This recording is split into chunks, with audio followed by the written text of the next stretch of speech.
Hello, ഇത് കണ്ടില്ലേ? ഞാൻ സൂത്രം കാണിക്കാം. എൻ്റെ കൈ മുറിഞ്ഞായിരുന്നു. ഞാനത് വീഡിയോസിനകത്തും എങ്ങും പറഞ്ഞിട്ടൊന്നുമില്ല. എൻ്റെ കൈ മുറിഞ്ഞിട്ട് ഒരാഴ്ചയായി. ഈ കൈ കൊണ്ട് ഇപ്പോൾ എല്ലാം ചെയ്യുന്നത്. ഈ കൈ കാണുമ്പോൾ എല്ലാവരും പറഞ്ഞു ചെണ്ട കൊട്ടാൻ പോവാന്നോ മൃദംഗം വായിക്കാൻ പോവാന്നോ എന്നൊക്കെ കളിയാക്കും. അതുകൊണ്ട് തന്നെ ഷാളിനകത്ത് പാത്ത് വെച്ചിട്ട് ഞാൻ ഇങ്ങനെ പൊതിഞ്ഞുകൊണ്ടാണ് പോകുന്നത്. കാരണം കാണുമ്പോൾ എല്ലാവരും ചോദിക്കും എന്നാ പറ്റി. അപ്പോൾ ഇത് പാത്ത് വെക്കുമായിരുന്നെങ്കിൽ ആരും കാണത്തില്ലല്ലോ. പിന്നെ ഒരു കാര്യമുണ്ട്, ഒരബദ്ധം പറ്റും.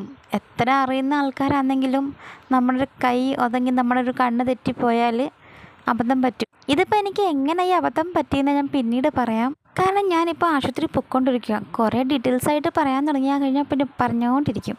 അപ്പം ഞാൻ ഈ കിച്ചണിൽ ഒരു പണി ചെയ്തുകൊണ്ടിരുന്നപ്പോഴാണ് ഇത് മുറിഞ്ഞത് എനിക്ക്. അപ്പം നമ്മൾ കിച്ചണിനകത്ത് എല്ലാവരും പണിയുന്നത് ശരിയാണ്, എല്ലാവർക്കും എല്ലാം അറിയാം, അത് കറക്റ്റാണ്.